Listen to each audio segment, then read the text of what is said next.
Hey, good evening. Welcome to Foreigner in the Philippines. Well, one of the things that I get a lot of messages from concerned people who are planning on coming over to live in the Philippines is about healthcare. And a lot of people are very concerned about this.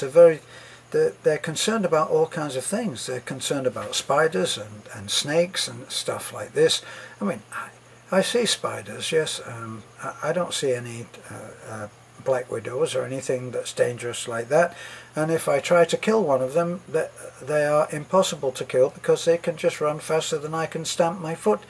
So snakes, I've occasionally seen one. We've had a cobra in Nanai's house when we were down there, and there was a let me see, probably it felt like about 10 minutes, but it probably was about a minute and a bit of absolute mayhem while we picked out brooms, spades, kitchen rakes that happened to be in the kitchen, and that was what we tried to use to kill it. And finally, the poor little thing, which was only about I don't know, 2 feet long and as thick as my finger, we eventually killed it. Of course, it was a cobra and would make you feel very poorly if it was to bite you.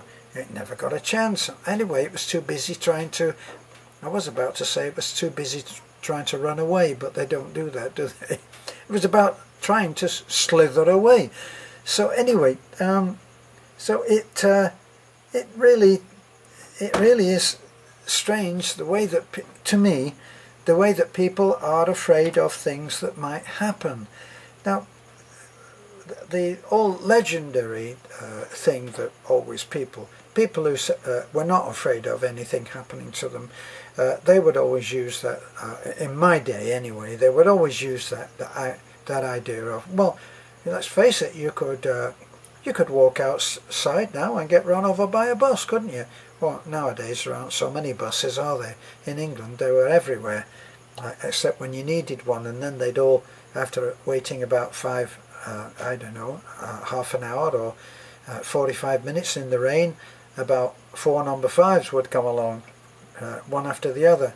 Anyway, I am digressing, which is very unusual for me, isn't it? Well, one of the books that I've read, which I always keep quoting, and that's Catch-22. Catch-22 is such an incredible source of what I call bathroom mirror reading, and that is where you're reading and it sounds so outrageous, but actually you can see yourself in there. Well, we all get worried about different things at different times, don't we? We get worried about whether the taxman is not going to be kind to us. We get worried about whether, I don't know, whether you're going to have to go to the toilet while you're outside and there's no toilet paper or something. We all get worried about different things. Well, in Catch-22, Yossarian is the, I guess you would call him an anti-hero, because he's not terribly brave, and he's not patriotic, and he's not all of those things that our normal heroes are in various books. Yossarian is out for keeping himself alive, and he'll do anything to do it, and to achieve that. So it starts off, and I've edited it very slightly so that it doesn't contain too many things that you might not understand, like names that have already been mentioned in the book, and so I would know them, but if you haven't read the book you wouldn't. I've got to put my glasses on now, but anyway, I'm going to read it too.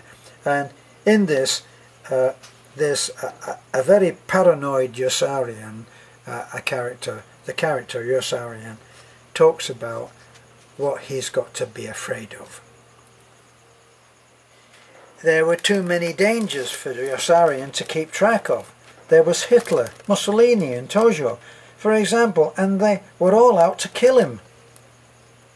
There were bartenders, bricklayers and bus conductors all over the world who wanted him dead. Landlords and tenants, traitors and patriots, lynchers, leeches and lackeys. They were all out to bump him off. There was the secret Snowdon that had spilled to him in the mission to Avignon when they were out to get him, and Snowdon had spilled his guts out when he was injured, all over the back of the plane. There were lymph glands that might do him in. There were kidneys, nerve sheaths and corpuscles. There were tumours of the brain. There were Hodgkinson's disease, leukemia, amyotrophic lateral sclerosis. I'm not good on all of these pronunciations, okay?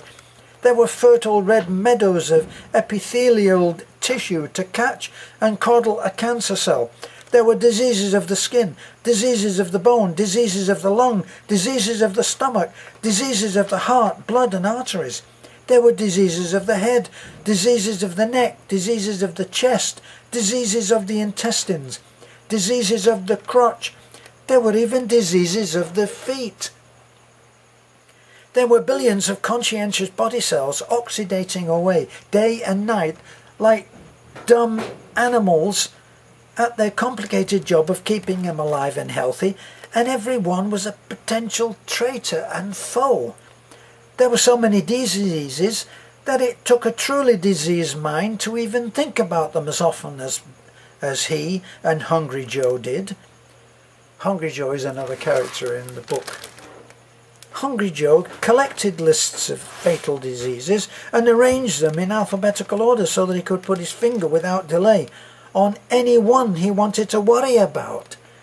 He grew very upset whenever he misplaced some or when he could not add to his list, and he would go rushing in a cold sweat to Doc Danica for help. Give him Ewing's tumour, Yossarian advised Doc Danica, who would come to Yossarian for help in handling Hungry Joe and follow it up with melanoma. Hungry Joe likes lingering diseases, but he likes the fulminating ones even more. Doc Danica had never heard of either.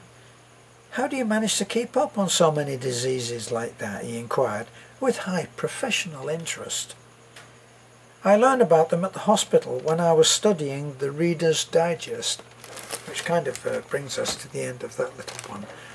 But there are so many things that you've got to worry about that how on earth does anybody ever find time to not worry? Because, like the book says, there's just so much. I mean, anything might go wrong at any time. And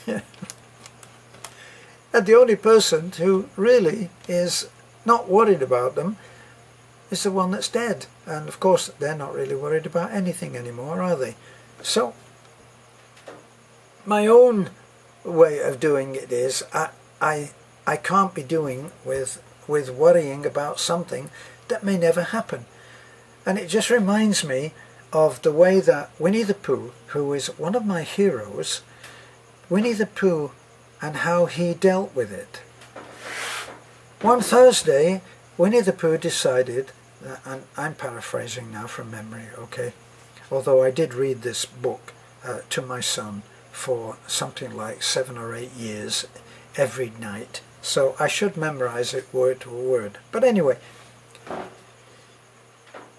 Pooh decides that he's going to visit everybody in the Enchanted Forest, so he gathers his friend Piglet, and Piglet, for anybody who knows, is an extremely nervous, paranoid little pig, well, little piglet. And as he and Winnie the Pooh are walking along in the enchanted forest, and I think that they're going to see Owl first, and they're on their way to see Owl, and Piglet is looking at the huge wind that has suddenly struck up, and the trees are swaying back and forth, and Piglet is very, very concerned. He says, Pooh, what will happen if, look at the trees, the wind's blowing them, and what will happen if one of the trees gets blown over and it blows on us? And Winnie the Pooh says, well, what if it doesn't? And that's the end of it. Piglet says, what if it does? And Pooh says, what if it doesn't? So I think, I try to think of, well, what if it doesn't? I mean, yes, I could go out and there's flies and there's all kinds of mosquitoes out here, and the snakes, I'm guessing. I never see them anymore. People tell me about snakes, and they tell me about spiders, and they tell me about what is it, dengue.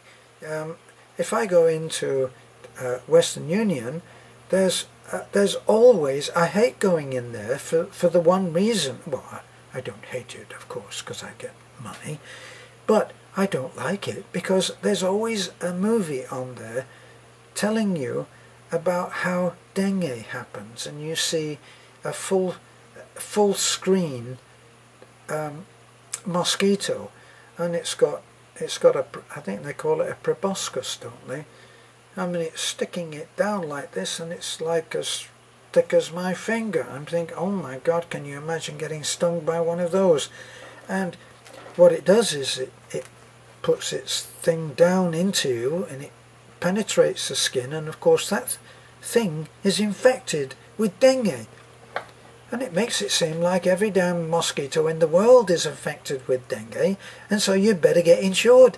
Once again, talking about fear. So, don't let dengue ruin your family. So here you are, one minute you're there trying to pick up some money from Western Union that a well-meaning friend has sent you as a gift, and the next thing you're dying of dengue. Sanity has to come round eventually. I'm not so hot on sanity, actually. I can't claim any excess of it, but I'm doing okay, and I'm not worried about dengue or snakes or any of those things that Yossarian is. And tell you the truth, even though I enjoyed and thought it was funny reading about Yossarian, I wouldn't have the guy as a friend, would you?